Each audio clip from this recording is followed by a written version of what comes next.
Mwese mukurikiye Imbere TV ni breaking news, ni inkuru yihutirwa cyane igezweho muri aya masaha.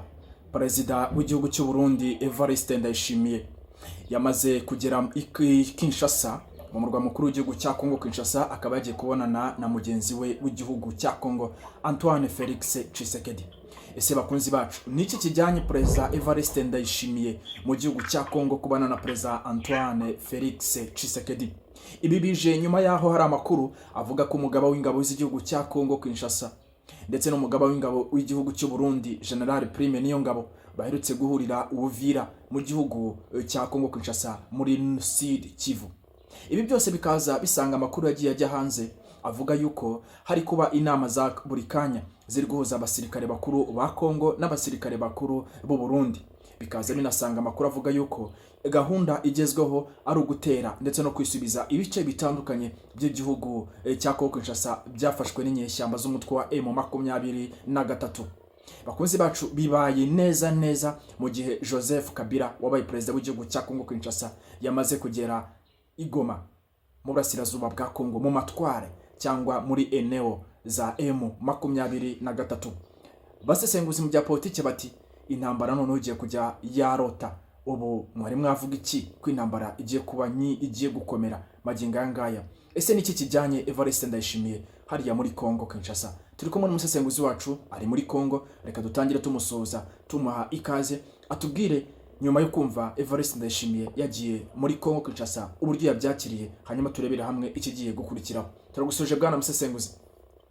Murakoze cyane munyamakuru, murakoze cyane, Imana ibaho umugisha kandi mugire ishya n'ihirwe mu byo mukora mu byose. Yo muri kubona ingendo za buri kanya za Evariste Ndayishimiye cyangwa Tshisekedi bari guhura ba perezida bombi, mwebwe mu byakira mute mbere na mbere nk'abanyekongo?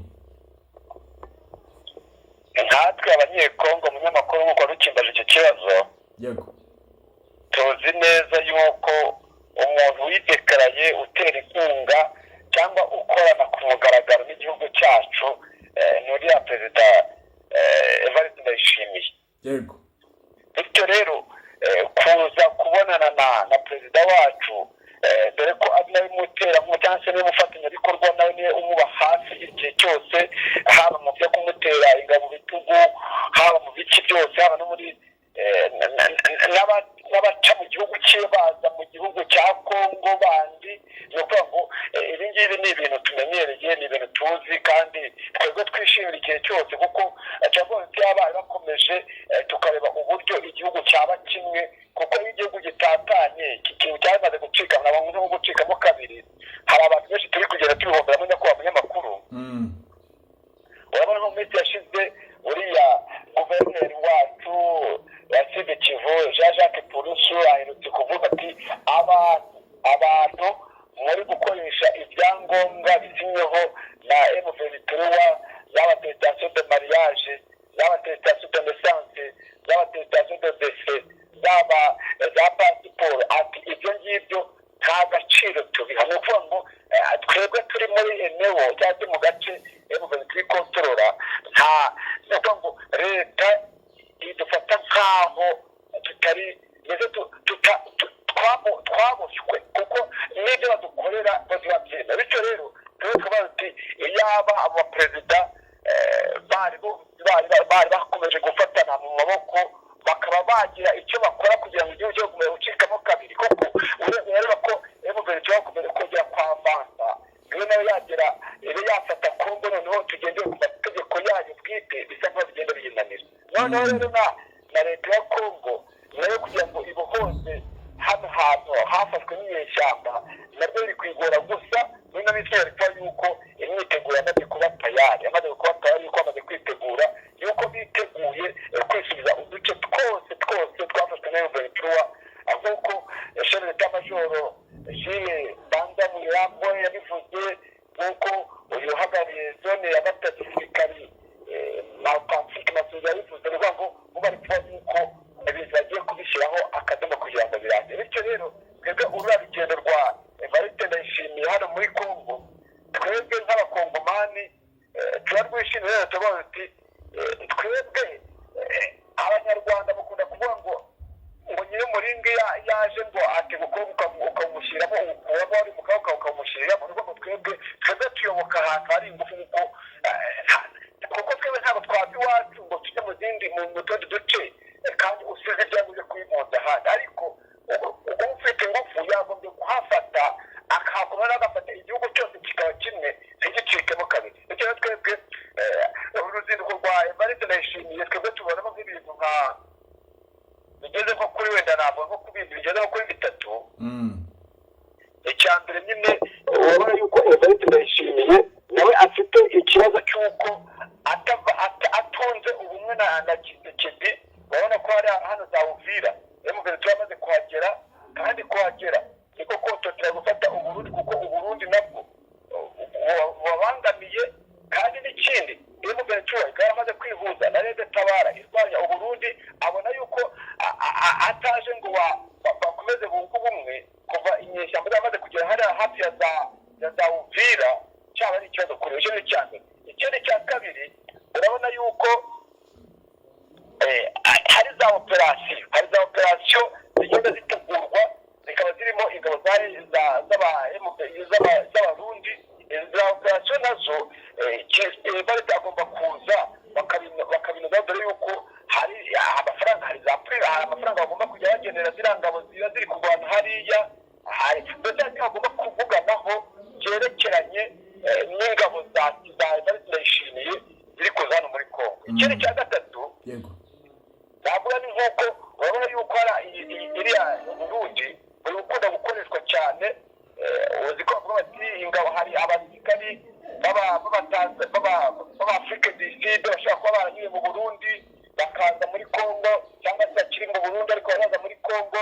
uzi ko hari amanama akunda kuhakorerwa nuko ngo yakiriya ikibazo cyo kuba twiga uburyo aho ngaho iwanyu hasa nk'aho haba bande ariyeri yo kugira ngo tujye twajya twifashisha bibaye ngombwa mu gihe twaba turi kujya tugaba ibitero hano mu nkengero hano cyangwa se hano hafi y'imipaka y'Uburundi. bityo rero ibi bintu bitatu ibyo byose nabonye basa nk'aho bashobora no kuzinera no kuzigaho cyangwa se kumvikanaho ariko ubundi nta gitangaje twebwe ubwacu bwose iyaba byari bibaye ufite ingufu agatsinda igihugu cyose kugira ngo babatoreka tugenda turengana ngo turi muri eno na M23 nta byangombwa twakwemeye ibyangombwa byakwemerwa kandi ko igihe byagiye kuko iyo ufashe umuturage wa hano iwacu nyakubahwa munyamakuru akaba afite ibipapuro bya pasiporo bitewe kashe ya M23 biri kwashaka komoka mu Burundi ibyo nta gaciro biha baravuga ati ntabwo tubemera abandi batwemereye. noneho aho wenda bikunda kwemera iyo hakurya iwanyu mu Rwanda no muri Uganda kuko ho umwuka hagati y'icyo gihugu cyacu cya Uganda na M23 umwuka ni mwiza aho byashoboka ariko mpaka cyane kugira ngo twe twajya mu Burundi twe twaje ibyo byangombwa bya M23 ntabwo tworohera nk'uko tudashobora no kubijyana no muri Tanzania. bityo rero tubaza ati iyo mishyikirano y'abo bagabo kuva bafatanye ukuboko ari bamwe yaba barakoze ikintu kimwe kikarangira tukabona yuko bamuhoje ibintu turimo aho kugira ngo twitwa ngo turi mu gice kigenzurwa n'inyeshyamba tutahabwa agaciro na leta yacu kandi turi abenegihugu uko natwe bijyana rero turanganya kuba munyamakuru. Bwana Musesenguzi harimo haravugwaho yuko ukukunga ubumwe ukwiyongera kw'ingabo z'u Burundi Evariste Ndayishimiye akagirana ingendo za buri kanya barimo baravuga yuko ari ikindi kimenyetso cy'intsinzi kuri Kongo kuri Tshisekedi no gutsinda M23 mu mboni za M23. iyi nkuru irakomeza kubagwa nabi irakomeza kubatera agahinda n'umubabaro. Bwana Musesenguzi kubera yuko biragaragara ko diplomasi ya Antoine Felix Tshisekedi ikomeza kunga ubumwe ndetse no kuzatsinda M23 kubera ko biragaragara yuko Tshisekedi afite abantu bamushyigikiye ndetse na Gimagingangaya agifite buri kimwe cyose cyamufasha kugira ngo atsinde urugamba. Bwana Musesenguzi nibwo perezida wacu afite ingufu muri politike na diplomasi aba ngo ari hejuru cyane ya diplomasi ya M23. yego aho bitera ni mu gisirikare kandi aho mu gisirikare impamvu bigenda bipfa niyo bikomoza yuko buriya ibintu byo tukabona mubonye amaze kugera hariya mu Igoma. yego yagizemo influence cyane kuko abasirikare benshi bagiye bumva nk'abasirikare b'abofisiye benshi bagiye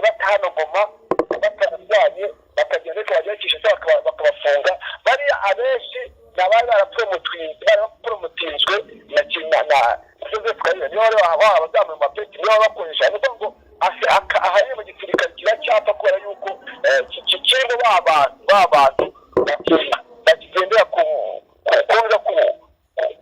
gukorana na Kabila, ariko yabiteye hafi kongera kubera yuko Tshisekedi nawe kugenda asohora amakontinja menshi y'abasirikari cyane cyane aho hasi, abasora bakajya kandi bakajya ku rugamba.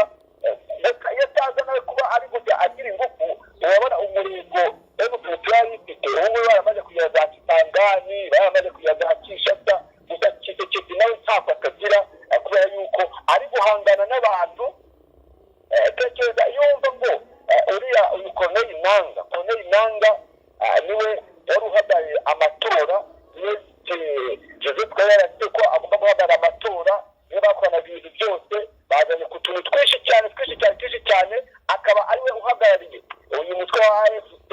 Ni ukuvuga ngo na Joseph Kabila nuko twabivuze nuko leta yahise ize kuva cyangwa se ivumbura imikorere yiwe, niba ngo ari asanzwe bakorana ariko mu ibanga, ariko buriya Tshisekedi ntabwo atagize kuba atari agafatanwa igihugu, ariko nyine buriya kuva biriya bihugu n'ubundi kimuri inyuma nk'Uburundi, hari n'ibindi bihugu tutazi ariko bigenda bivugwa nka za Afrique du Sud, za Tanzania. Uziko nakubwiye ko byashize yuko hari amakuru mfite na igitohoza bavuga ko hari ingabo z'Abanyamerika zageze hariya kare.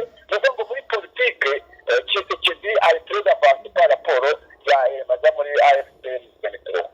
Reka tugushimire cyane bwana musesenguzi. Yego munyamakuru. Reka tubwire abadukurikiye ko mwajya munsi y'video mugakanda subscribe mukajya mukurikira amakuru n'ibiganiro byacu bya buri kanya.